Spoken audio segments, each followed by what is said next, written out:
if it isn't my dear partners. See, I told you that something good was going to happen during our travels today. I have to say, sometimes the Steambird's astrology column is spot on. It's just your lucky day. Are you guys also here to catch the festivities? Oh, and that reminds me. Happy Lantern Rite.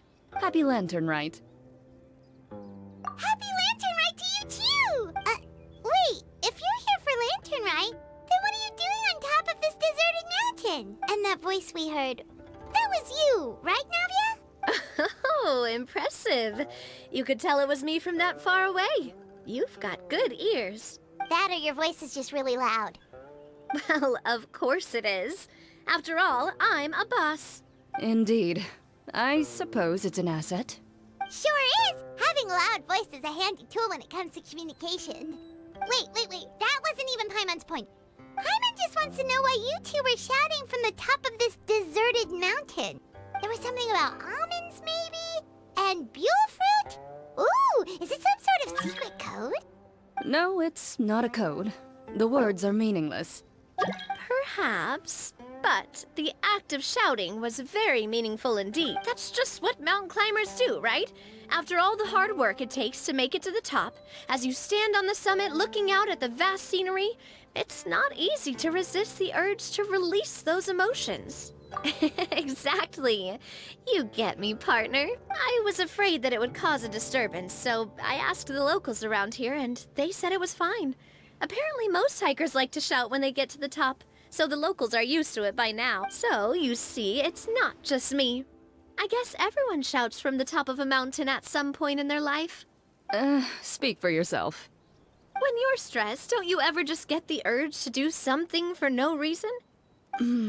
Not really. If I ever get stressed, I just go hunting. Oh, that's a pretty good way to relieve stress. What I choose to hunt depends on my mood. Huh? Anyway, why don't you two give it a try? Shout anything you want. It's a real stress reliever. As long as Paimon has clothes on her back and food in her belly, Paimon doesn't think there's any stress that needs relieving. Oh, I bet you guys are just too embarrassed to let loose. No need to be shy. Even Furina was shouting from the top of this mountain earlier. Huh? Did Paimon hear that right? Furina's also here? In Chaoyang Village? Believe in your ears. It is indeed as you heard. Actually, the reason we climbed this mountain in the first place was also because we heard the sound of shouting. Yes, we could just about make out someone yelling things like, "Help me!" and "What should I do?" So we hurried up here to check it out. And what do you know? Miss Furina was standing right there, all red in the face. She practically sprinted back down the mountain the minute she saw us. Ah, that reminds me. I believe what she actually said was, "So help me, I will figure out what I should do about this script." So, you could actually hear what she was saying? Why didn't you say so earlier? I thought someone was really in trouble. I figured we would come check out the situation either way. Why not let her keep some privacy? Oh, seems like you caught Furina in the middle of some stress relief as well. She probably would have never thought. No, she definitely would have never thought she would run into anyone she knew all the way out here. I think so.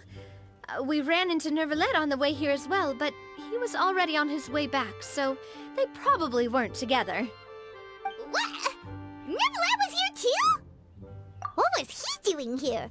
It couldn't have been for vacation. I think it just might have been Neuvillette is not the type to take much time off. Taking even a half day for himself is already a huge step in the right direction. Didn't Charlotte publish an article on the Liyue tea industry recently? Maybe he was inspired to come buy some tea after reading that article. My situation is completely different. I'm here because I was asked to accompany you. The tea purchase is simply an added bonus of this location. You Fontanians and your tea drinking. Oh, it's not for me. I lost a bet with Ridesley, and now I have to buy him something. It was just a spur of the moment sort of. Ridesley gets really invested in that sort of thing. But he couldn't care less about what he wins in the end. You could give him mint plants that you plucked from the side of the road, and he wouldn't even mind. If only he was that easygoing when it came to talking business. In any case, I'm pretty sure the tea you bought is this region's specialty. What is it called again? Yes, that's the one. You didn't really buy 10 boxes, did you? Please. Do I look like someone who would fall for that sort of marketing trap? That reminds me. You guys said you only came up here because you heard my voice, right? I hope it didn't put you out. You must have had other plans for the day. Oh, that's right. Who tell? A few days ago, we heard that a friend was going to be in Chaoying Village. So we decided to come and see if we could run into her. Oh dear. We've been chatting for quite some time. I'm sorry for keeping you. That's good. We should probably head out and look for Hu Tao. No need to stay on our account. We just got up here, so we're gonna stay around for a little longer. Go and meet your friend. We can meet up in Chaoying Village later. Sounds good. We're gonna head down the mountain then. See you later!